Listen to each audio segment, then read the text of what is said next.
jemaat Gereja Keluarga Tabernakel yang dikasihi oleh Tuhan Yesus Kristus, dan juga shalom bagi semua para penonton sekalian yang setia mengikuti acara ngobrol atau ngobrol Alkitab di channel Gereja Keluarga Tabernakel.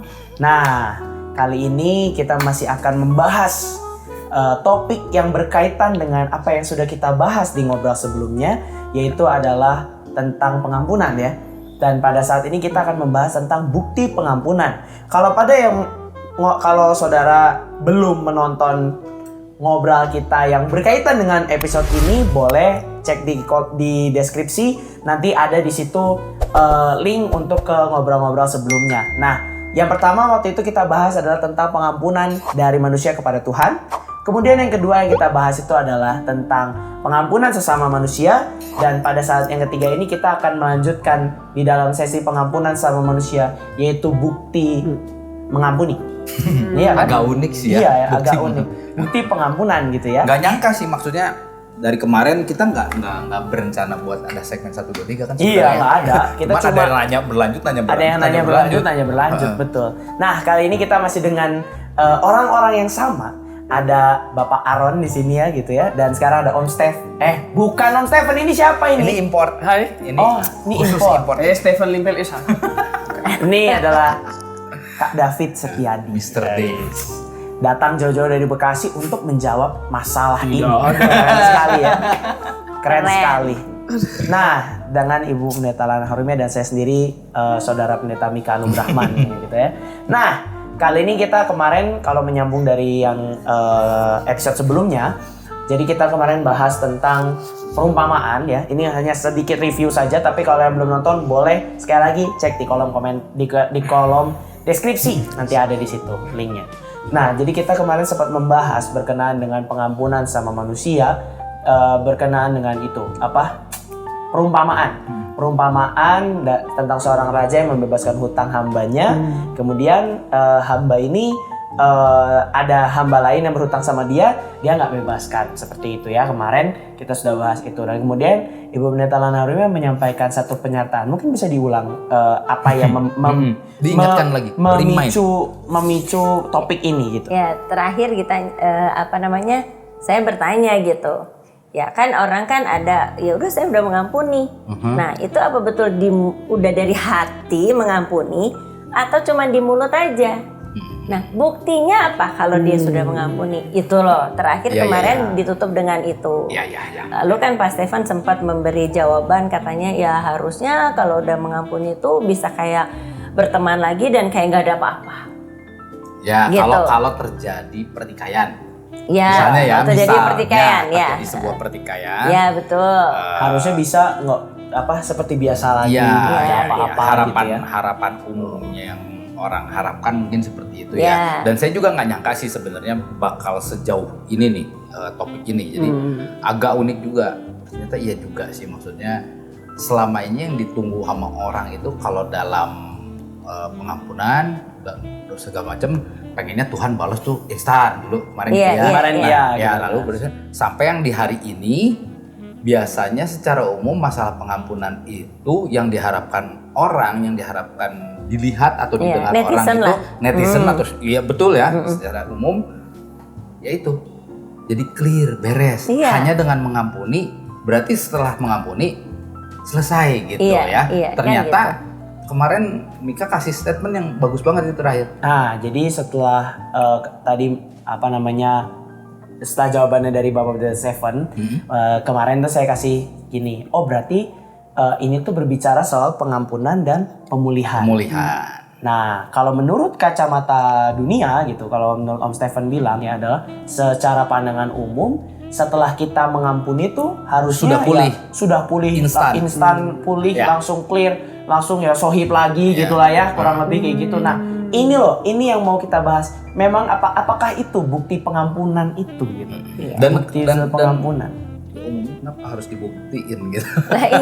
Karena juga salah satunya juga kan yang teman saya itu yang dikhianati oleh suaminya gitu ya.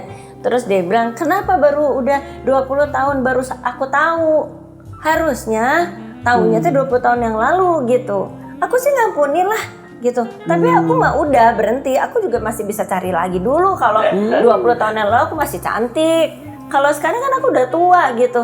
Nggak fair. Itu nggak fair gitu. Tapi udahlah, aku udah mengampuni gitu. Cuman ya gitulah, jangan barengan lagi. Nah, itu pengampunannya tuh dari hati atau misalnya cuma di bibir aja. Nah, gitu kan ya. Nah, sekarang udah mengampuni, buktinya apa? Terus udah gitu harusnya bisa dipulihkan. Nah, tapi gimana gitu kan? Itu yang kita mau bahas. Mana, Pit? Mendengar itu aku sebenarnya apa ya? Melihat kayak kalau aku pribadi gitu ya. Aku ngeliatnya ada karena punya pengalaman aja gitu. Sekali lagi ini pengalaman ya Bapak Ibu gitu. Pengalaman pribadi saya gitu. Saya ada 2 case yang kebetulan saya alami sendiri gitu ya.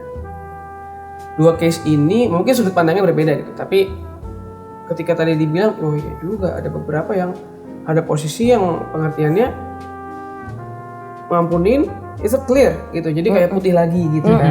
Ada lagi yang satu lagi ini ngampunin, lalu habis itu tapi apa ya, ada perubahan. Nah perubahannya yang mungkin tidak seperti diharapkan orang lain gitu ya. Tapi kalau aku ada 2 pengalaman singkat aja gitu ya.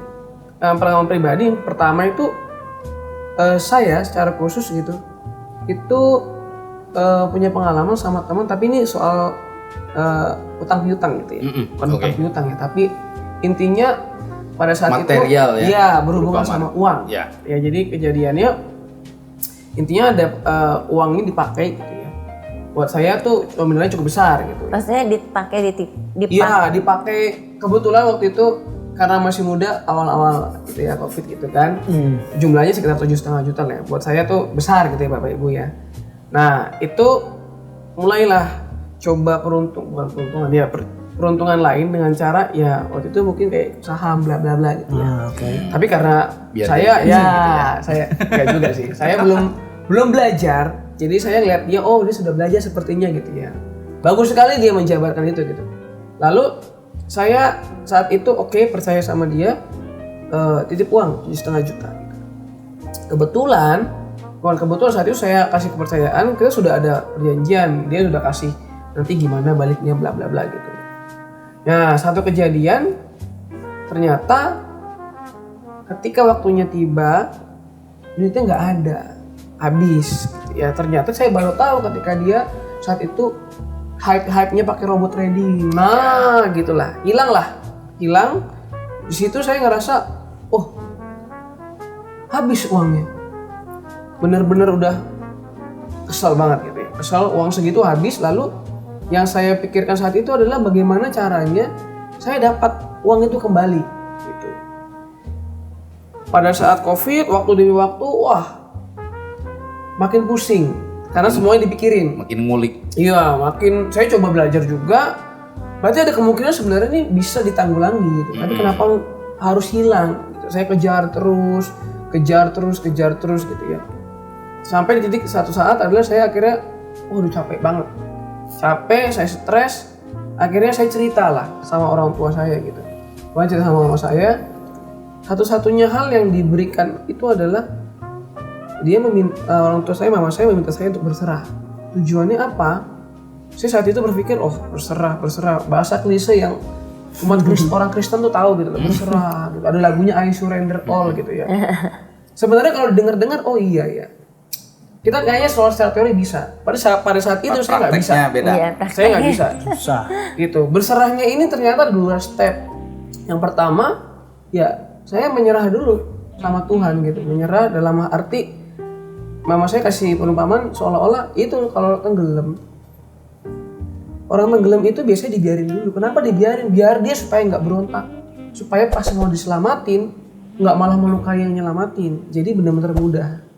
Lalu yang kedua adalah ampuni. Hal yang susah ternyata gitu. Waktu demi waktu saya tetap kejar uangnya gitu. Timbullah kebencian, dendam gitu. Sampai di satu momen pada akhirnya mama saya juga bilang, hasilnya dapat apa? Nggak dapat apa-apa. Uang tidak kembali, damai sejahtera tidak ada dalam dirimu. Akhirnya saya memutuskan dengan tidak rela saat itu tidak rela. Ya jujur lah. Iya, dengan saat itu pengalaman saya Pak. Dengan tidak rela, saya memutuskan untuk berserah, menyerah. Nah, saya hubungi dia, saya bilang, saya mengampuni kamu. Apapun yang sudah terjadi nggak akan pernah bisa saya ulang. Bisa nggak ketemu? Gitu. Akhirnya kita ketemu, susah kan sebelumnya ketemu, ngobrol. Saya hanya bilang saya mengampuni kamu, itu uang sudah. Gitu. Nah, saya belajar berproses sama Tuhan lama. Akhirnya saya damai, saya sejahtera. Tapi ternyata bonusnya dari Tuhan adalah dia cicil uangnya kembali pelan-pelan. Oh, oke. Gitu. Tapi itu buat saya bonus ya. Ketika saya sudah ngelakuin 2 hal yang disarankan, saat itu dengan ketidakrelaan hati gitu ya. Saya akhirnya dapat bonus dari Tuhan seperti itu. Padahal saya korban. Gitu. Tapi malah saya menjadi pelaku utama karena saya nggak mendamaikan diri saya. Lalu yang kedua pengalamannya adalah ini adik saya kebetulan. Jadi papa saya hamba Tuhan. Jadi ini pengalaman yang berbeda. Iya, pengalaman yang berbeda gitu. Tapi ini pengalaman yang sebelumnya malah. Jadi sebelumnya lagi mundur lebih belakang lagi. Jadi papa saya seorang hamba Tuhan tapi tidak full time seperti tante sama Mika gitu ya.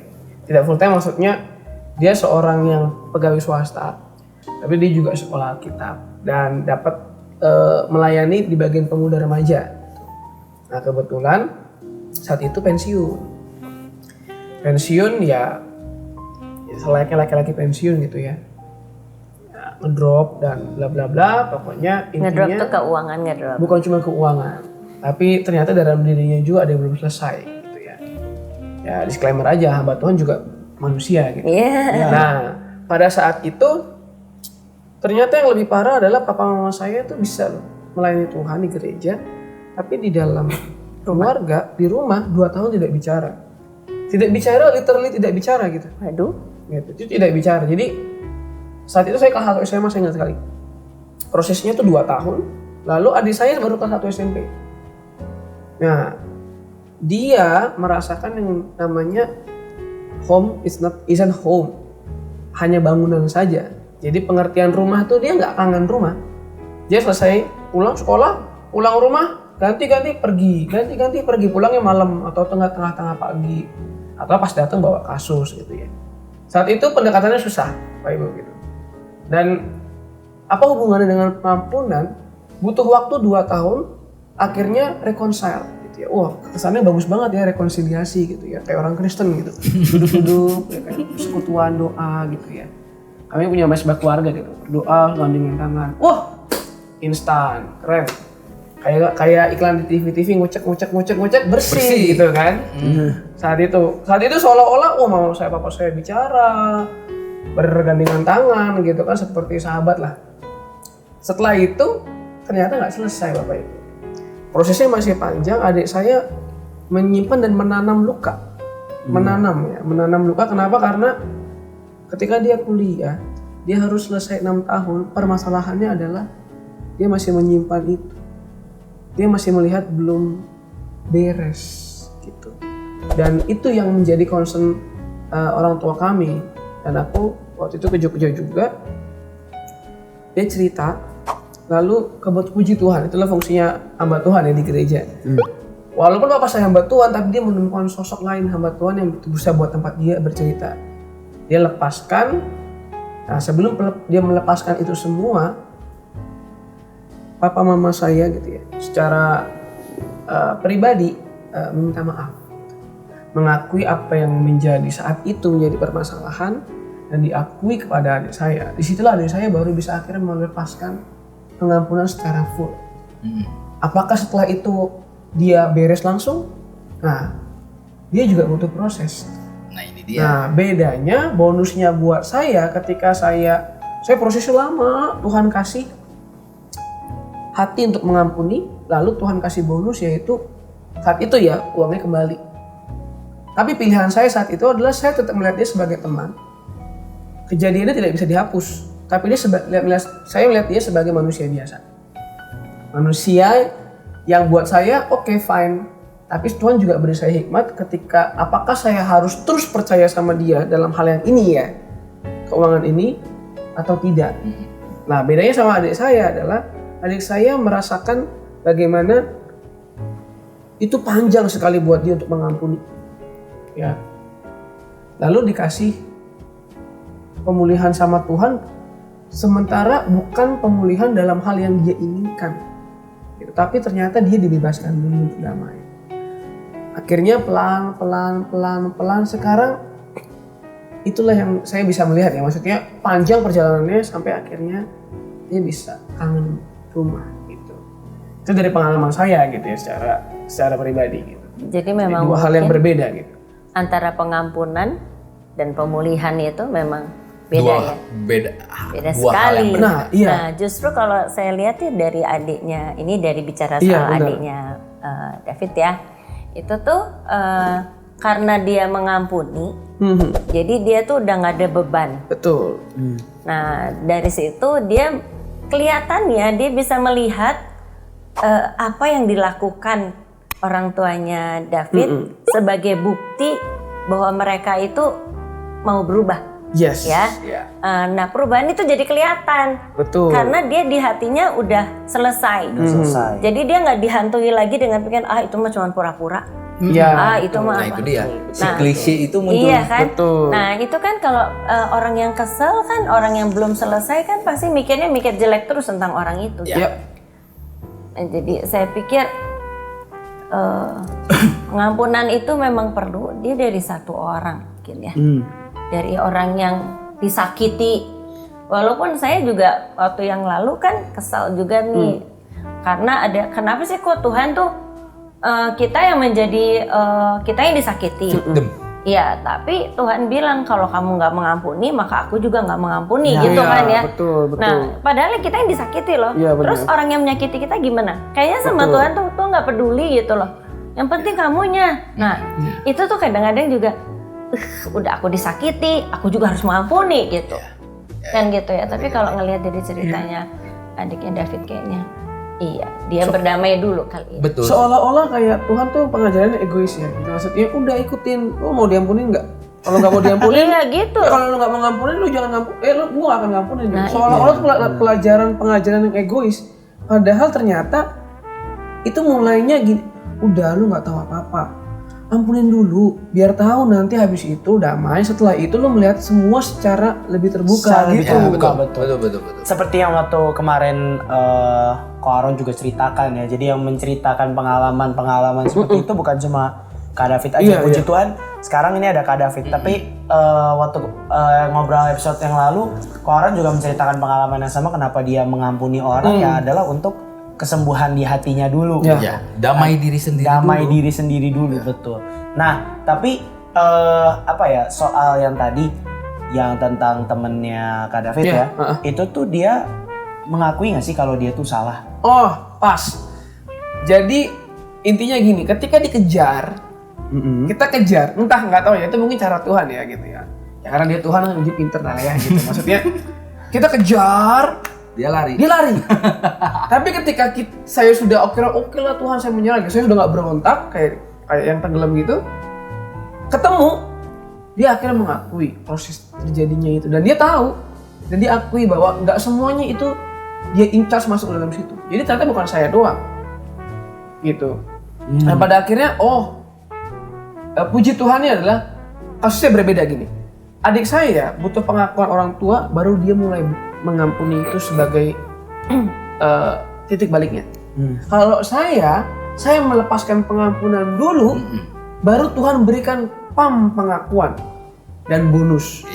Jadi kalau buat saya ketika dengar tadi awal-awal pembukaan gitu ya, saya hanya teringat dua hal yang kasus yang berbeda dan penanganan Tuhan tuh beda. Oke. Gitu. Soalnya kenapa alasan saya bertanya seperti itu ya? Karena dalam konotasi pemulihan kan kalau tadi pengampunan itu dari diri sendiri ya toh.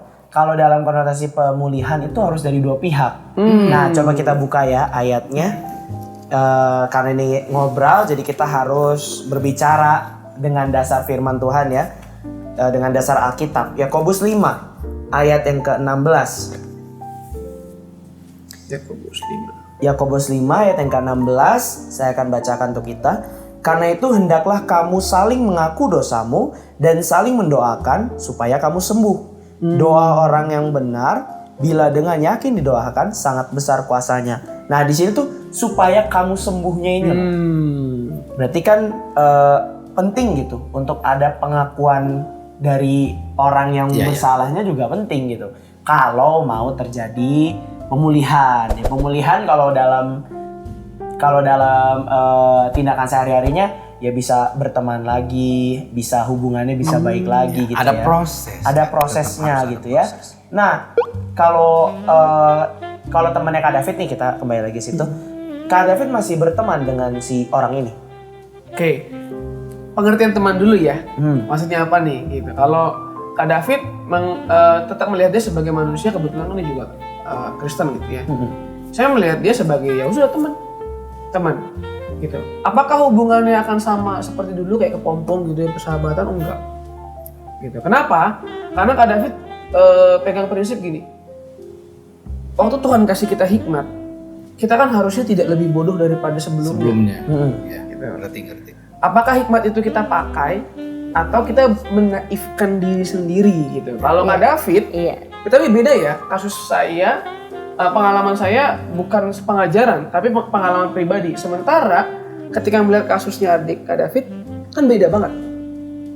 Kalau buat Kak David akan melihat dia sebagai manusia, berteman, tapi Kak David menjaga diri ketika Kak David sudah pernah punya pengalaman itu. Karena buat Kak David yang paling penting adalah Kak David tidak berbuat dosa laginya itu yaitu membenci dia. Iya. Aku melihat dia dengan damai sejahtera sebagai teman.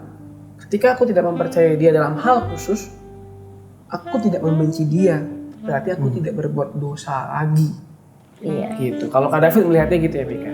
Jadi memang kalau menurut saya, kalau tidak ada pengakuan seperti ayat itu, tidak ada pengakuan, maka nggak bisa nyambung lagi, nggak ada pemulihan. Kenapa? Karena tidak pernah bisa ketemu tujuannya. Ya, contoh seseorang ketika difitnah, misalnya kayak saya, dikhianati lalu difitnah, gitu ya.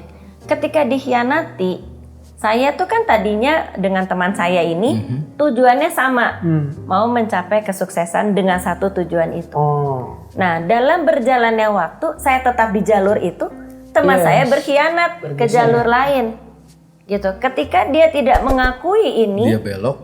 Nah, saya nggak bisa lagi, dan Tuhan tunjukin bahwa lihat ya, teman kamu ini nggak sejalan lagi loh, udah melenceng. Nah, apakah Tuhan iseng-iseng ngasih tahu gitu ya? Kan nggak iseng-iseng gitu ngasih tahu gitu. Buat apa? Betul. Harus itu tuh harus kita pikirkan. Dan kenapa kok akhirnya Tuhan kasih tahu? Karena gini, Tuhan tidak mau saya bergaul lagi dengan dia. Karena ketika saya berusaha di dalam hidup saya itu menjalankan firman Tuhan, berusaha, nggak sempurna, berusaha terus gitu. Dia enggak. Dia tidak menjalankan hal itu, buktinya dari pengkhianatan itu gitu ya. Nah, sehingga Tuhan menunjukkan kepada saya sebagai teman karib misalnya gitu ya, kamu harus ngasih tahu ke dia supaya dia kembali lagi ke jalan Tuhan, jalan yang dari awalnya kalian jalani bersama gitu.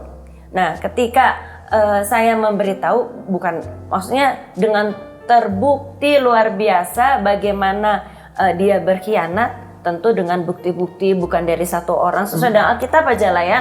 Nah, bahwa 2 orang sudah menjadi bukti gitu ya, sesuai dengan Alkitab, tentu dengan kayak gitu. Terus apa langkah saya?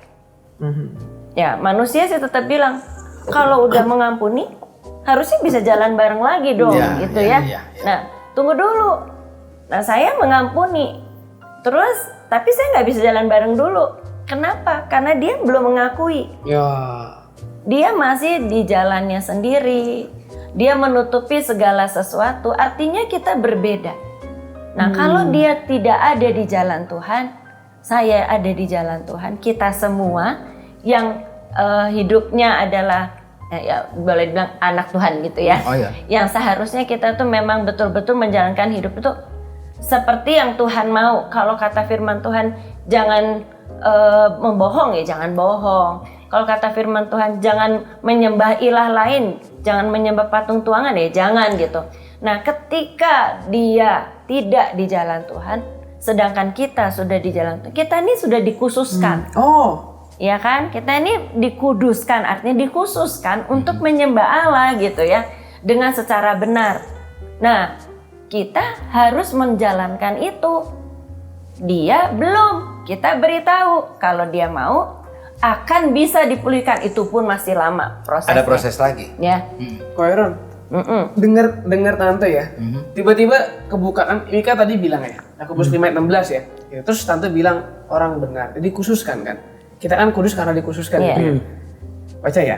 Karena itu hendaklah kamu saling mengaku dosamu dan saling mendoakan supaya kamu sembuh. Aku sama kalian punya masalah. Kita berdua saling mendoakan supaya kita sama-sama sembuh. Terus berikutnya, doa orang yang benar bila dengan yakin doakan sangat besar kuasanya, berarti kita harus benar dulu berdua. Iya, benar. Berarti kan posisinya kita dua-duanya salah nih ya kan? Iya. Kayak tante bilang tadi nih. Iya. Setelah kita sudah berusaha saling lalu Tuhan khususkan jadi orang benar lagi supaya kita berdua doa orang benar yang Tuhan khususkan itu kuasanya jadi besar. Jadi doanya misalnya aku teh pengen dipulihkan. Udah benar dulu hidupnya. Terus nanti dipulihkan sama-sama. Dan itu pasti memerlukan proses. Betul. Ini aja ada proses saling doakan dulu kan supaya sembuh. Nah, tapi yang menjadi masalah tuh adalah tuntutan ya. Tuntutan dari pandangan orang. Nah, itu. Jadi kenapa? Karena saya juga mengalami saya juga punya masalah dengan seorang ini. Dan semua orang berkata bahwa saya harus mengampuni orang itu, saya harus mengampuni orang itu. Dan saya sudah bilang bahwa ya saya mengampuni orang tersebut gitu. Tapi mereka tidak melihat adanya buktinya. Ya bukti yang mereka harapkan tuh adalah ya saya pergi banget kayak tadi ke Pompong jadi ke Pompong gitu kan. Makanya tadi saya tanya. Nah, makanya tadi saya tanya hubungannya Kak David dengan temannya dia itu apakah sama atau tidak? Pasti berbeda kan? Kalau Kak David secara khusus beda. Gitu. Karena bukan aku membenci ya gitu. Aku sudah bilang aku tidak berbuat dosa lagi. Sudah mengampuni. Betul. Memang aku sudah mengampuni. Berarti secara pribadi tugasku yang dikasih sama Tuhan selesai. Iya. Nah, tapi bukan itu yang dunia lihat gitu. Yang dunia lihat itu adalah pengennya tuh kita bareng-bareng lagi gitu. Kita sama-sama lagi. Yang tadi saya bilang kan kalau orang secara umum netizen ya. Manusia itu akan selalu minta yang instan. Jadi dalam arti kalau ada orang nih barengan, terus sahabatan, temenan atau whatever lah ya pokoknya ini, terus kelihatan mereka berseteru, bersetegang, pisah, dianggapnya mereka tidak saling memaafkan, gitu kan? Ya kalau mereka beranggapan kalau mereka sudah saling bermaafan, mereka bareng lagi, gitu kan?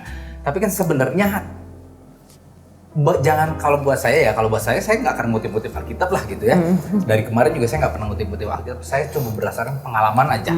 Tapi kalau dipikir-pikir apa pengalaman yang saya alami, apa yang saya lakukan itu sebenarnya kurang lebih berdasarkan dari Alkitab juga. Kenapa? Karena dari kecil juga saya pelajari, cuman secara tidak sadar saya melakukannya. Ya gitu. Nah, bahkan saya baru nyadar, yang namanya healing, penyembuhan, ya kan? Atau tadi apa istilahnya Mika? Pemulihan. Itu terjadi dengan dua arah. Kalau kedua pihak. Kalau satu pihak itu tidak akan pernah terjadi, mau sampai kapanpun juga, mau gue udah maafin Mika gitu, tapi dia kagak nyadar kan percuma. Gitu kan? Itu contohnya gitu. Dan dia nggak mau ya. Nah, yang saya alami kan kayak gitu ya, yang episode lalu saya ceritain. Jadi kasusnya kalau gue dua-duanya ya kan, kasusnya tante Mia saya ngalamin, kasus kayak lo hilang duit dan segala macam itu ngalamin gitu. Cuman dulu saya sih nggak pernah ingat, bukan gini ya, saya berusaha untuk hidup baik aja deh gitu. Satu, penyembuhannya adalah untuk diri sendiri dulu. Saya mah nggak mau capek mikirin, duit gue hilang sekian, nggak ada waktu deh buat ngilangin duit hilang. Karena itu ada salah satu prinsip juga. Jadi dalam arti apa yang bisa didapatkan dunia, kalau hilang saya bisa temukan lagi. Itu saya misalnya. Jadi kalau barang mau hilang, uang mau hilang, kita bisa cari lagi gitu. Ya, bukan meremehkan, bukan, tapi memang itulah siklusnya gitu. Jadi saya nggak mau diperbudak dengan, aduh gua kemarin hilang sekian, aduh baru rugi. Nggak mau gitu. Oh kemarin motor gua hilang, mobil gua, nggak mau gitu. Udah gitu. Nah, cuman itu aja, tapi dari situ ada bonus. Ya, Bonusnya ada paham. damai sejahtera. Betul. Tanpa sadar, saya nggak terbebani mikirin itu. Ya. Akhirnya nggak Jadi lama bisa bisa fokus- beli mobil lagi. fokus ke yang lain. Fokus ke yang lain. Motornya dapat Setuju. lagi, misalnya kayak gitu kan. Nah, kalau dalam hubungan, saya baru banget nyadar. Ternyata iya dari dulu juga saya kepikiran, saya sama orang yang bermasalah sama saya, mau masalah uang, masalah segala macam. Dari awal itu terjadi, saya sudah bilang ya sudah nggak apa-apa, nggak masalah. Mobil saya tabrakan sampai dia nggak bisa gantiin apa, ya sudah gitu. Nah, tapi saya baru nyadar, ya juga kenapa dulu tuh misalnya sama si A tuh Hopeng setiap banget hari hopeng saya. banget gitu. Sekarang nggak bisa gitu. Padahal saya sudah ya memaafkan gitu. Udah bahkan nggak pernah diungkit, nggak pernah ditanya. Udahlah lewat, udah itu nggak bisa diulang. Kita ini ya yang lain aja ke depan gitu. Saya selalu mikir ke depan aja, kita jalan gitu, nggak usah pikirin yang lain, yang kemarin udah gitu. Tapi kenapa nggak bisa gitu? Ini bersatu lagi, atau maksudnya susah sekali, jadi aneh gitu.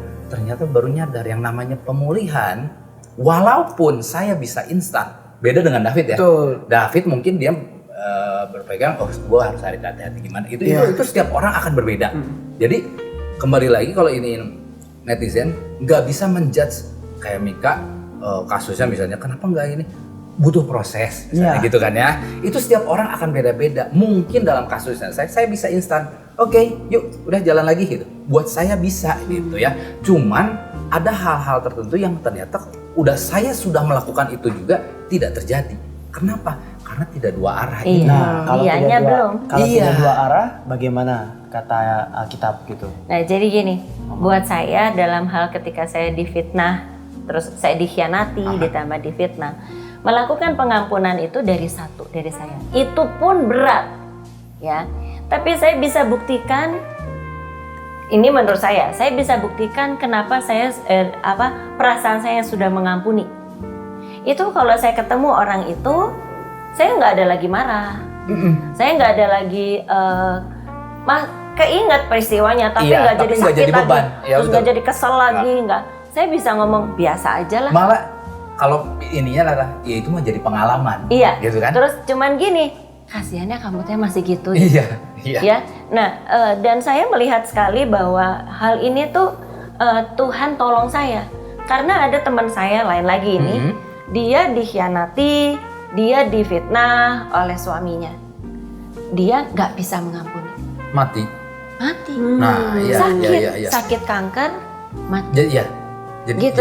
Karena dia nggak punya damai sejahtera, dia beban terus, setiap hari dia beban. Jadi penyakit beneran. Beneran penyakit. Nah, ketika saya jujur ya, saya nggak gampang gitu. Saya bergumul bersama Tuhan, doa terus, doa itu sampai ada kali 10 bulan. Tapi saya betul-betul ketemu dengan di doa semalam untuk saya pribadi. Saya bertemu dengan sosok Kristus dalam pengertian saya. Dan ketika saya ketiduran sebentar gitu, saya melihat jam gitu ya, 1,5 jam saya ketiduran, begitu saya bangun itu saya merasa semuanya plong, nggak ada yang beban lagi. Tadinya tuh kayak ada belati nusuk. Nah, saya kasih tahu kalau saya cerita gitu ya, orang nggak bisa percaya gitu. Tapi ketika dan saya sampaikan ke dia bahwa saya sudah mengampuni. Tapi untuk pemulihan tunggu dulu. Kita berdoa masing-masing dan saling mendoakan. Iya, masing-masing dan berpisah untuk sementara waktu karena saya tahu Tuhan punya maksud. Kalau dia masih di jalan yang salah, ada satu ayat yang meneguhkan saya. Kenapa kok saya belum bisa untuk istilahnya gitu, jalan bareng, ya. Itu ada gini. Kayak kepompong. Mazmur 1 ayat 1. Berbahagialah orang yang tidak berjalan menurut nasihat orang fasik, yang tidak berdiri di jalan orang berdosa, dan yang tidak duduk dalam kumpulan pencemooh. Kalau kita lihat pencemooh ini orang-orang yang suka bohong, orang-orang yang suka memfitnah gitu ya. Nah ini tuh orang kita di jalannya mereka aja gak boleh nih, tidak berdiri di jalan orang berdosa. kita jangan ngikutin jalan dia lah gitu ya, nggak boleh di situ. Terus udah gitu yang tidak berjalan menurut nasihat orang fasik. Kalau orang fasik tuh cuma bisa teori, tapi prakteknya enggak. Jadi kalau dia bisa misalnya firman Tuhan mengatakan ini, tapi dia nggak mengerjakan itu, ya kan? Dan tidak duduk dalam kumpulan. Kalau orang Yahudi itu kalau udah duduk, itu artinya saudara. Ya benar. Ya, jadi ketika hal ini ada, saya percaya Tuhan menunjukkan ke saya untuk kamu tidak duduk dalam kumpulan pencemooh. Jadi perlu waktu. Ketika saya sampaikan semua bukti terus dia bilang, enggak, saya nggak melakukan itu. Berarti dia masih menutupi dosanya. Dia masih belum mengakui berarti. Iya, dia belum mengakui. Walaupun saya sudah mengampuni. Yang saya sampaikan, saya untuk memperbaiki kita sementara waktu berpisah, tapi Tuhan tahu saya sudah mengampuni. Kalau orang-orang bilang belum tuh, Bumia belum, karena belum bisa jalan bareng. Milih mana? Itu tadi yang milih mana? Milih mana? Ikut sama milih itu. Tuhan. Lu belum boleh jalan bareng karena kamu udah dikuduskan. Atau udahlah daripada diomongin terus sama orang ya udahlah. Jadi menyuburkan sifat jeleknya dia. Dan yang mana? Itu kan berarti sama aja kayak kita jadi orang munafik ya. Iya kan? Kalau dipikir-pikir kalau kita mengikuti apa kata orang begitu kan nggak pernah ada habisnya gitu ya. Orang itu kan sukanya yang klise-klise. Jadi bukan klisenya itu benar-benar klise. Iya. Ya cuma sebuah kalimat indah tanpa dilakukan. Hal-hal yang seperti itu. Padahal yang hebatnya di sini ayat pertama, kata pertama. Yang Berbahagialah. Iya. Jadi upahnya itu berbahagialah orang yang nggak ngikutin apa kata orang. Iya betul. Lain, gitu loh. Setelah itu yang tidak itu kan sebenarnya kesatuannya adalah upahnya adalah berbahagia kan. Iya betul. Kalau bahasa Indonesia so-soan gitu ya. Dalam ini kan jelas ini utamanya adalah berbahagialah orang yang tidak bla bla bla. Tidak bla bla bla, tidak bla bla bla. Intinya adalah yang tidak bla bla bla bla bla bla akan mendapat bahagia. Keren. Untuk Tante nggak ini ya. Jadi nggak buat sendiri ayatnya gitu ya. Jadi udahlah saya memilih untuk biarin kata orang apa, tapi saya tetap di jalan Tuhan. Terserah orang mau lihat apa, tapi Tuhan tahu. Saya sudah mengampuni dia gitu. Berarti kalau dari semua ini tuh ya, kalau Mika lihat ya, ambil satu persatu gitu ya. Bukti pengampunan itu tidak bisa dilihat oleh orang lain gitu ya. Berarti maksudnya dalam arti kata gini, bukti pengampunan itu dirasakan oleh diri masing-masing. Yes. Ya. Betul kan? Ya, itu personal. Jadi pemulihan itu atau hubungan yang kembali baik itu tuh tidak bisa dijadikan sebagai acuan bahwa nggak bisa. Bahwa kita tuh berarti Anda belum mengampuni. Bukan jadi gitu dong. Bukan menjadi acuan bukti pengampunan. Bukan. Bukti pengampunan itu dirasakan oleh diri pribadi. Itu urusan kedamaian, damai sejahtera yang tadi kita sudah bahas ya. Yang pertama untuk diri sendiri dulu. Iya, betul. Bukan egois ya, benar mungkin kalimatnya kesannya egois. Iya, tapi damai sejahtera. Tapi memang itu damaikan dulu diri lu sendiri. Iya. Ya kan kalau kita dilihat dari semua di Alkitab juga semuanya berasal dari diri kita sendiri dulu. Jangan ngurusin orang. Mungkin lebih tepatnya pandangan orang tentang pemulihan itu nggak selamanya sesuai dengan apa yang Tuhan bilang gitu. Iya. Jadi kayak aku ngeliatnya kayak iya juga ya, bukan kadang sih. Kebanyakan kita sebagai orang Kristen malah sibuk untuk berusaha menunjukkan paling benar surga gitu ya. Kehidupan surga yang klise gitu yang sangat-sangat mengasihi baik segala macam. Yang benernya tuh begini gitu. Iya, sibuk. Orang Kristen tuh kadang sibuknya seperti orang baca buku. Buku adalah jendela dunia. Yang dilihat adalah frame jendelanya. Oh gini nih. Nggak tahu di dalamnya apa. Ya, Mika itu begini. Tapi dia belum lihat pakai sepatunya apa. Belum kenal, tapi sibuknya seperti itu gitu ya. Lucu memang kadang-kadang orang Kristen gitu. Maunya tuh melihat pengampunan tuh ya atau menilai, menjudge. Iya. Berdasarkan apa yang kelihatan aja. Padahal kalau kita mau mengikuti maunya Tuhan ya pemulihan itu harus dari dua arah. Betul. Dan juga terjadi setelah masing-masing itu sudah dibenarkan. Dengan cara apa kita dibenarkan? Dengan cara kita dengan cara kita mengampuni. Dengan cara kita saling mengampuni. Jadi si orang yang saling mengaku saling mengakui dan saling sudah tuntas gitu. Kalau kita mengampuni maka kita dibenarkan. Ya kan? Karena kalau kita mengampuni, Bapamu yang di surga juga akan mengampuni. Makanya kita dibenarkan. Tapi kita diberi hikmat tadi bahwa hubungan itu ya nggak akan pernah bisa sama gitu. Kesimpulannya enak banget. Nah, jadi saudara, kalau saudara mungkin punya hubungan baik dengan seseorang gitu ya, jangan rusak kepercayaan orang itu. Karena kalau saudara rusak, nanti saling marahan kan. Habis itu memang sih kita dituntut untuk mengampuni kan. Saat kita sudah mengampuni, dua-duanya sudah mengakui dan sudah mau berbaikan, tapi hubungannya tidak akan bisa sama lagi, saudara. Jadi jaga persahabatan, jaga kepercayaan yang sudah diberikan oleh orang lain kepada saudara gitu ya. Dan kalau memang ada penonton sekalian semua yang memiliki masalah dengan orang lain, ampunilah dia. Ampunilah orang yang sudah bersalah kepadamu itu, dan juga kalau dia sudah mengakui kesalahannya maka saling mendoakan agar karena doa orang benar sangat besar kuasanya dan nantinya akan kembali untuk terjadi pemulihan. Dan sekali lagi saudara, butuh proses.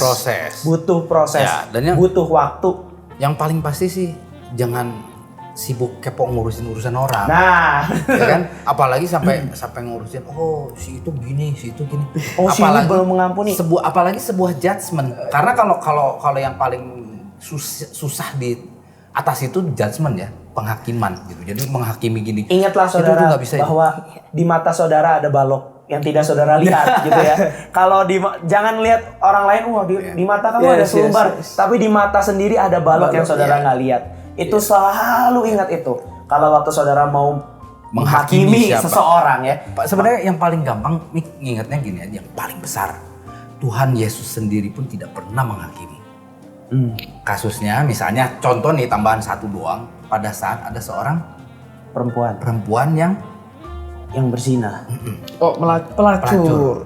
Kasusnya itu pelacur sebenarnya sih. Pelacur kan? Iya kan? Apakah Tuhan langsung dosa dia? Hukum rajam gitu kan? Tidak kan? Padahal dia tahu itu adalah seorang pendosa. Iya, padahal Tuhan tahu. Dan pendosa itu menyakiti hati Tuhan. Betul. Ya? Iya. Tapi dosa itu pasti menyakiti. Hebatnya malah Tuhan memberikan. Malah Tuhan bilang barang siapa yang tidak berdosa hendaklah dia yang pertama lempar. Nggak ada, pergi semua. Padahal Tuhan berhak untuk bunuh dia. Iya. Tapi Tuhan cuma bilang setelah itu untuk orang-orang yang munafik itu, yang pencemooh itu, gitu ya. Padahal mereka mengerti firman Tuhan dalam konsep mereka. Lalu Tuhan bilang, Tuhan bilang, dosamu telah diampuni, pergilah dan jangan berbuat dosa lagi. Dan jangan berbuat dosa lagi. Bahkan seorang Tuhan pun hanya tidak menjudgment, hanya mempersilahkan. Tapi di situ jelas ya prinsipnya, Tuhan tidak mentolerir dosanya, tapi Tuhan mengampuni dia. Memberi kesempatan. Betul. Baiklah, untuk itu kita akan menutup series kita tentang pengampunan. Sudah dibahas semua. Udah jawabannya udah ada sih. Dan jawabannya sudah ada banyak sekali saudara. Jawabannya Jangan nanya lagi. Sudah banyak didengarkan. Seri 1, 2, 3. Dan nanti kita akan kembali lagi dengan ngobrol yang pastinya topik baru, hal-hal baru. Dan kalau misalnya saudara ingin memberikan pertanyaan-pertanyaan untuk kita kupas, silahkan tulis di kolom komentar di bawah ya. Jadi pertanyaan seputar apapun berkenaan dengan ayat firman Tuhan, berkenaan dengan Alkitab, kita akan membahasnya. Bahkan kalau saudara ingin muncul di dalam podcast kita bisa saja ya. Bapak ini. Ya, kayak ini didatangkan jauh-jauh dari Bekasi gitu ya. Nah, jadi kita akan nyalain lampunya gimana?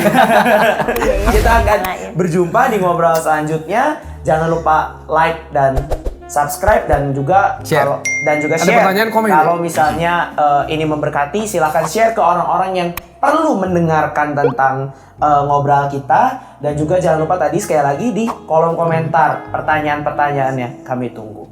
Dan juga boleh nyalain notifikasinya biar kalau kita ada ngobrol baru tayang nih, langsung ada notifikasi di HP atau di YouTube saudara semua. Oke, demikian ngobrol kita pada hari ini. Tuhan Yesus memberkati. Shalom. Shalom. Dadah.